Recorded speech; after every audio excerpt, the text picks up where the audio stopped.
Si tratta di una situazione emergenziale che interessa tutta l'Italia e non solo il Veneto, la mancanza dei medici di base, fenomeno che si è acuito dopo l'emergenza per il Covid.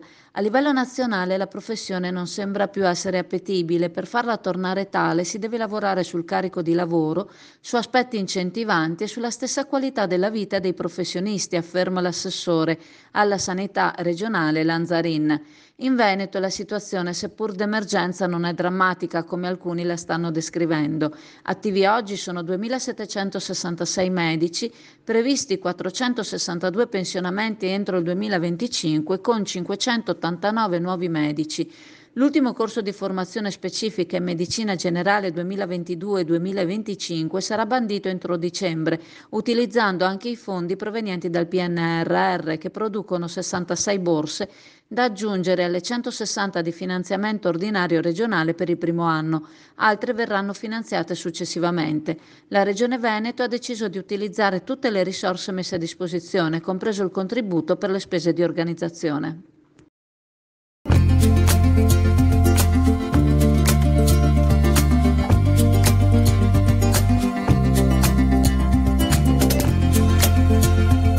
Alla libreria Pegaso a Borgo San Giovanni, Chioggia, il Natale arriva prima.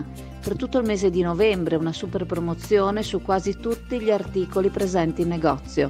Passa a prendere i tuoi regali di Natale alla libreria Pegaso.